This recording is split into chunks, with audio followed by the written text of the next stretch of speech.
I see you. You are sitting with the weight of 1,000 whys. Your mind replays the reels of pain, the betrayal that still echoes in quiet rooms, the loss that carved a hollow space in your chest, the season of lack that taught your hands to tremble, the prayers that seemed to vanish into silent heavens. You have collected these moments like stones, and the burden of carrying them has made your spirit weary. You have asked me over and over, why? What was the point? Was it all just random suffering, cruel and meaningless? And in the quiet, a terrifying thought has whispered, what if it was for nothing? I am here right now in this space between your breath and your doubt to speak a word that will change everything. Nothing was wasted. Not one tear, not one long night, not one ache. You have been keeping a record of your pain, but I have been keeping a ledger of your strength. Every moment you endured, I was not just watching, I was documenting. I was recording the fidelity of your spirit when the world turned away. I was measuring the depth of your trust when the foundations shook. I was preserving the purity of your hope when the evidence contradicted it. That ledger is now full, and the balance is about to be revealed in your favor. You feel like you've been walking a maze in the dark, taking turn after turn that led to another dead end of disappointment. But I have been above the maze the entire time. I saw the destination from the start. Every seeming wrong turn was a necessary passage to avoid a trap you couldn't see, to build a muscle you would need later, to align you with a person or a provision that was moving toward you on a parallel path. The confusion was not a sign of my absence. It was the evidence of a plan too intricate, too perfect, for your finite mind to comprehend in the middle of the journey. You were not lost. You were being orchestrated. Think of Joseph, thrown into a pit by his brothers, sold into slavery, falsely accused and forgotten in a prison. In the pit, he could only see the betrayal. In the prison, he could only feel the injustice. He could not see the palace. He could not see the famine. He could not see the moment he would look into his brothers' terrified faces and say, "You meant it for evil, but God meant it for good, to save many lives." He was living in the individual painful chapters of a story whose glorious conclusion was being written in my heart all along. You are in your chapter of the pit or the prison, but I am already in the chapter of the palace, and I am about to turn the page. The pain had a purpose. The waiting had a reason. The silence had a message. You are not being asked to understand it all retroactively. You are being prepared to witness the revelation. The why is not a piece of information. It is a person. It is a version of you, forged and refined, who is now capable of carrying a weight of glory that would have crushed the person you were before. It is a depth of compassion that can now heal wounds you once only bled from. It is a spiritual authority that can now dismantle strongholds you once only cried about. So today, I ask you to perform a single act of faith. Take that heavy sack of why stones you've been carrying. I see it. Feel its rough texture. Now in your heart, lift it up to me. Do not ask me to explain each stone. Just hand me the sack. Say, "Here, God, I don't understand them, but I trust you with them." This is the key that unlocks the vault. Your surrender of the need to understand is the final requirement for the revelation to begin. You are trading your why for my what for. And what I have for, you will leave you breathless. The revelation is not coming to shame you for your doubt. It is coming to validate your endurance. It is coming to prove that your faith, even when it was small enough to fit in the crack of a broken heart, was never misplaced. I was there. I was counting. I was plotting the course. And now, the pieces are in position. The curtain is about to rise. Get ready. The story of your suffering is about to become the prologue to your purpose. You handed me the sack of stones. You released the tight-fisted need to understand. Now, in the sacred space of that surrender, I begin the unveiling. The first thing I will show you is not a future event, but a present truth. Look down at your own spirit. See the scars, the tender places where the wounds were deepest. You have hidden them in shame. You have seen them as proof of your vulnerability, as badges of failure, as reasons to be afraid. But in my light, they are undergoing a holy alchemy. They are being transformed from records of pain into maps of ministry. Every scar holds intelligence. It knows the exact texture of a specific kind of hurt. It remembers the healing process. Because you have carried it, you now possess a supernatural, hard-won empathy for everyone who will ever feel that same unique pain. Your financial scar makes you an intuitive guide for the bankrupt-hearted. Your betrayal scar makes you a wounded healer for the forsaken. Your loss scar makes you a companion for the grieving in a way no untouched person could ever be. I did not allow the wound to leave a scar for you to endlessly mourn it. I allowed it to heal into a scar so it could become a sensor, a spiritual instrument fine-tuned to detect and comfort the same hurt in others. Your greatest points of pain are being wired as your greatest points of connection. This is the first layer of the why. I wasn't just building your character, I was building your client list for compassion. The world is full of professional helpers, but it is desperate for proven guides, wounded healers who have walked the valley themselves and know the way out. You are being commissioned. Your scars are your credentials. The enemy meant each wound to make you retreat in fear. I am using each scar to make you advance with authority into territories of pain. You now understand from the inside out. Now let's look at the waiting.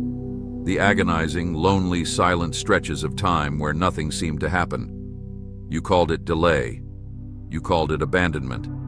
I called it incubation. In the natural world, some of the most vital transformations happen in the dark, in stillness, unseen. A seed in the soil, a butterfly in the chrysalis, a child in the womb, motionless, hidden, seemingly inert.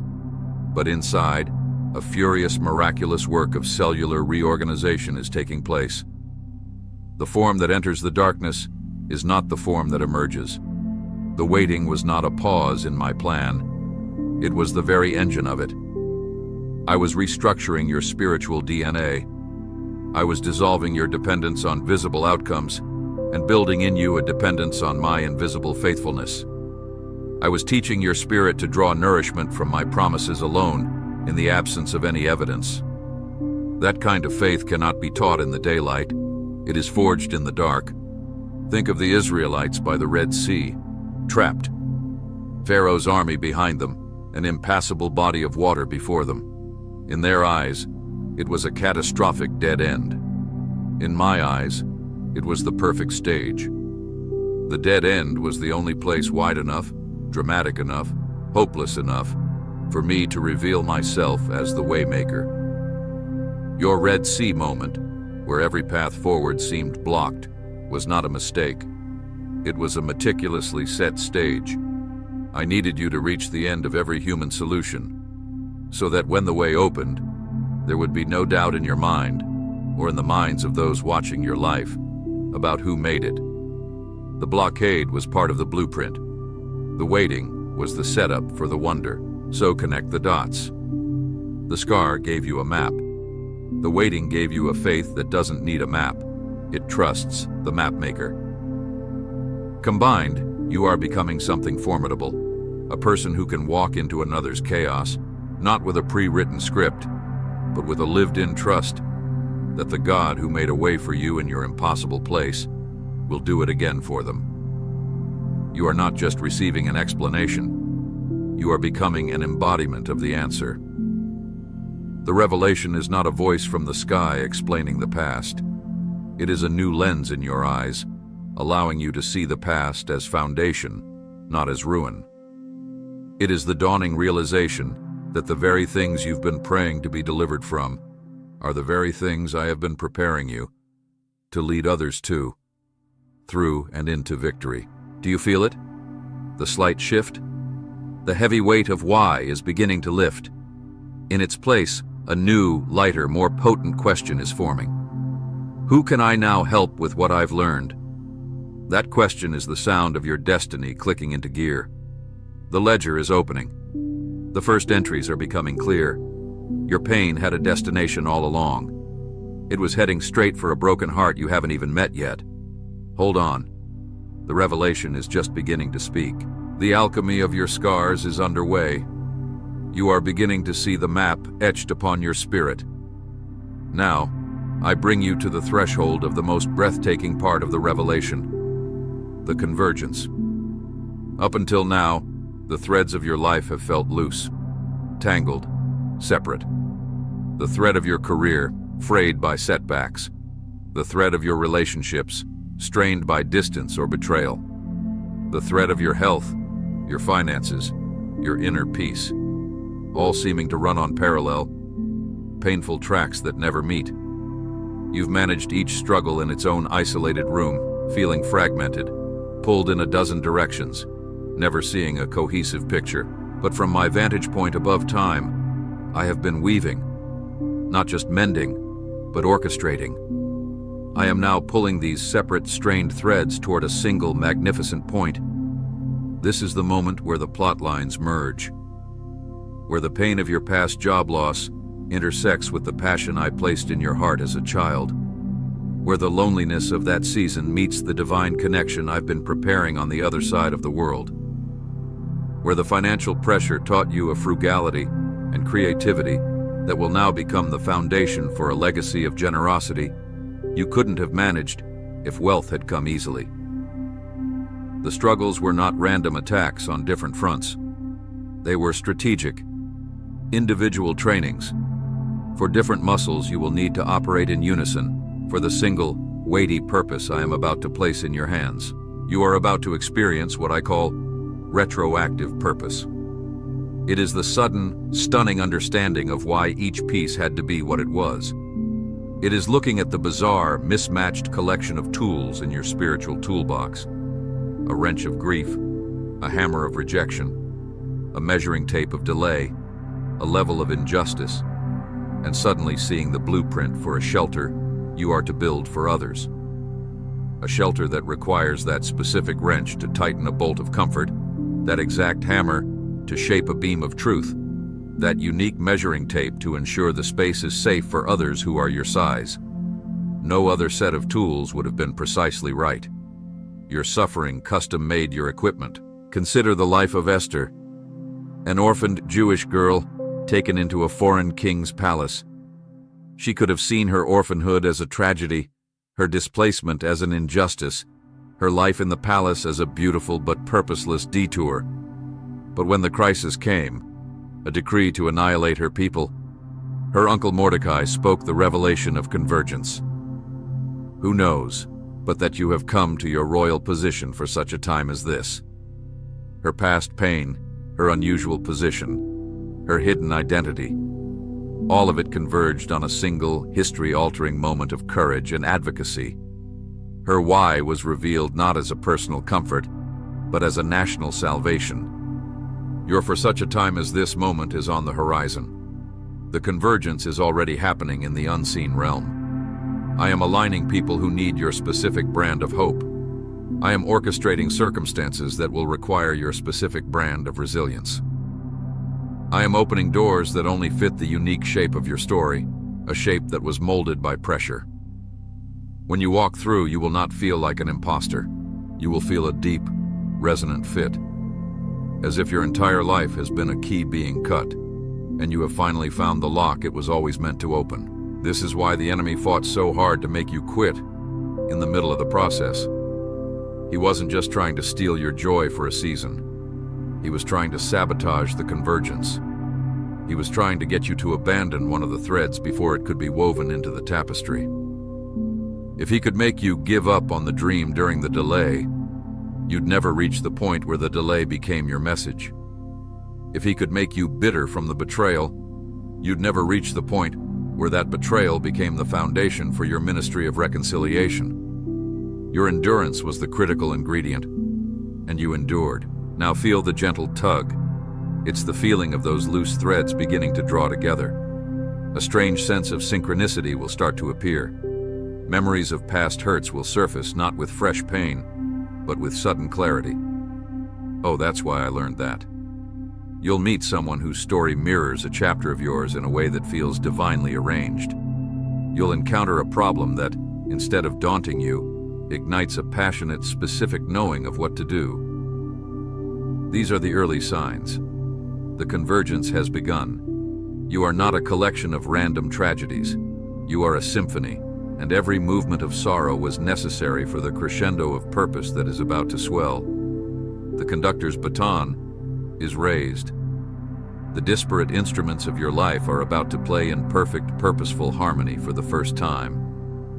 The why is not a sentence I will speak. It is a song you are about to sing with your whole redeemed life. Get ready. The scattered pieces are moving toward the center. The picture is about to become clear. The convergence is no longer a theory. You are beginning to feel its gentle, magnetic pull. Synchronicities hum around you. Memories now flash with meaning, not just pain. But there is a final, crucial layer to this revelation, without which the full picture remains incomplete. It is the understanding of the witness. Your suffering was never a private affair, conducted in a sealed room. It was a drama played out on a stage, before an audience you could not see. Heaven watched. Hell watched.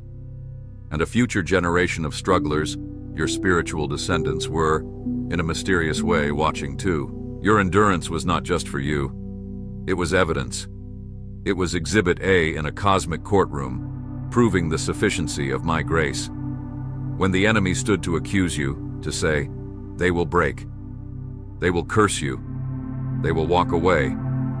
Your choice to trust me in the darkness, your whispered, I still believe, through clenched teeth, became a testimony that silenced the accuser.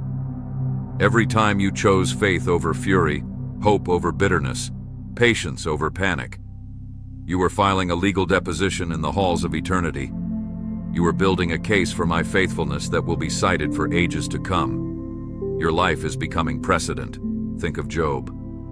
He lost everything: wealth, health, children, the respect of his wife and friends. His friends theorized about his hidden sin. His own heart wrestled with despair. But heaven was watching a wager between the accuser and the Almighty. The core question was not, why is Job suffering? But will a man serve God for nothing? Job's agonized yet tenacious refusal to curse me, his raw, honest cries that still clung to a thread of faith, was the answer that resounded through eternity.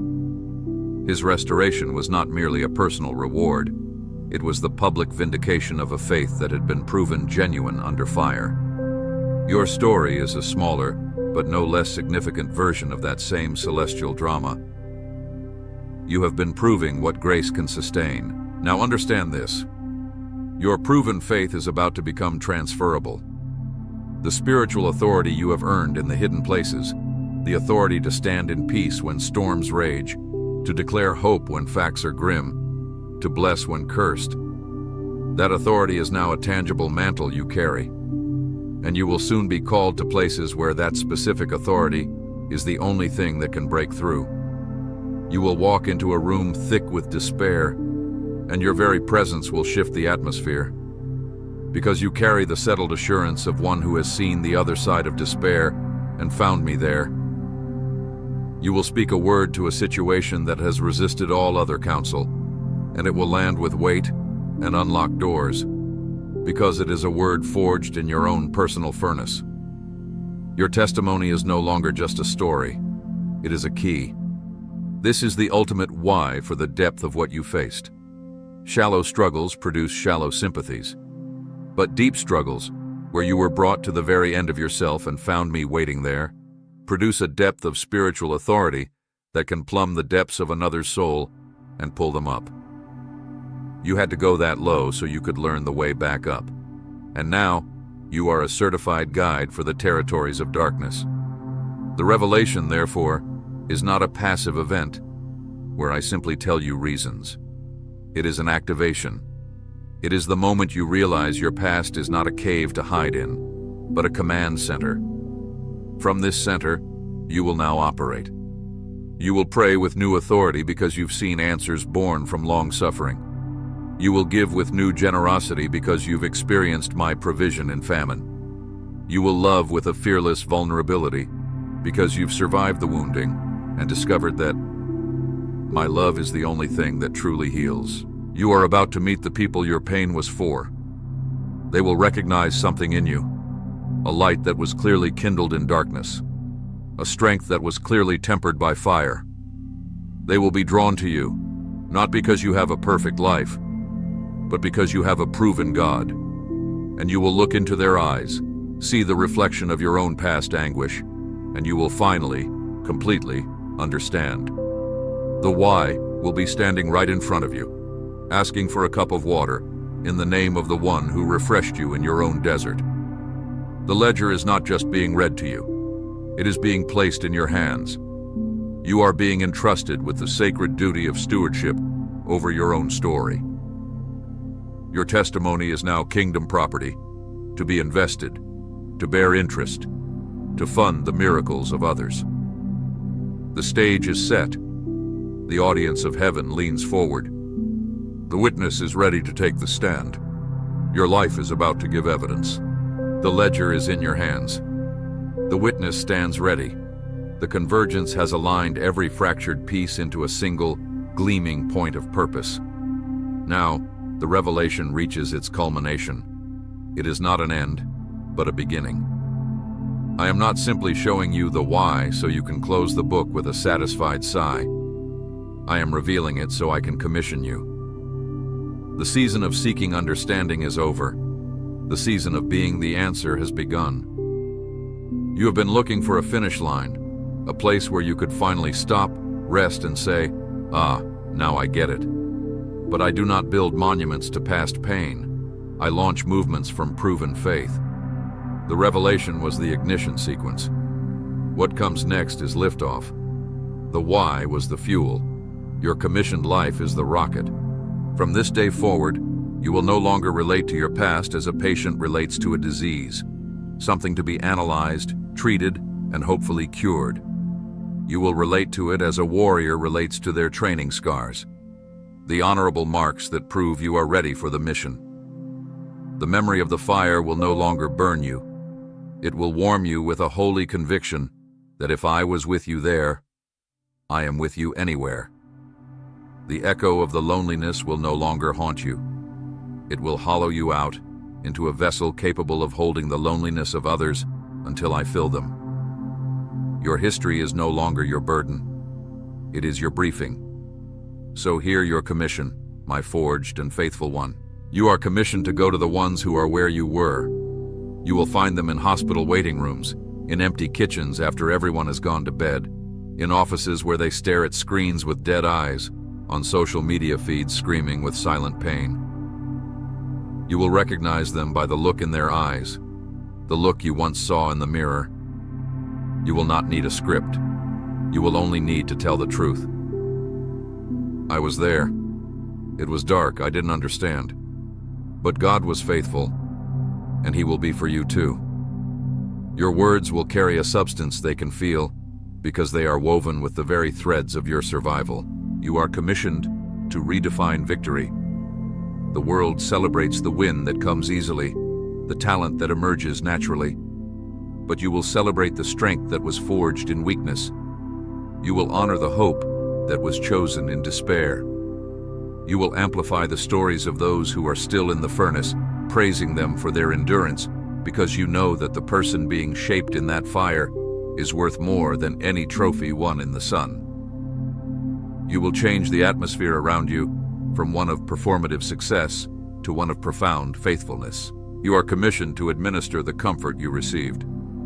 The comfort I gave you in your affliction is not a private treasure. It is a currency of my kingdom, and you are my chosen distributor. When you lay a hand on a shoulder and say, "Peace be still," it will not be a religious phrase. It will be a transfer of the very peace that held you together when you were falling apart. When you pray for provision, it will be with the authority of one who has seen manna appear in a personal wilderness. Your intercession will have new weight, new specificity, because you pray from the trenches, not the grandstands. This is the glorious, overwhelming truth. You went through so much because so much is now entrusted to you. The capacity of your heart has been enlarged through suffering. The bandwidth of your spirit has been expanded through trials. You can now carry the burdens of others without collapsing under the weight, because you learned to cast your own burden upon me. You can now hear the silent cries of the broken, because your own heart has been tuned to that frequency. The revelation is complete. But it does not end here. It echoes forward. It ripples through time. The good I will accomplish through your surrendered, scarred, and steadfast life will far outweigh, will eclipse, the pain it cost to prepare you. The enemy's ledger of attack is about to be dwarfed by heaven's ledger of redemption, with your life as the headline entry. So go. Go, not as a survivor, but as a Sherpa, guiding others up the mountain you once climbed. Go, not as a victim, but as a vessel, pouring out the very comfort that healed you. Go, not with a question, but with an answer. The living, breathing answer of a life that proves God can be trusted in the fire. Your why has been revealed. It was always who you would become, who you would help, who you would glorify. The story of your pain is now the foundation of your purpose. The testimony is yours. The commission is active. The world is waiting.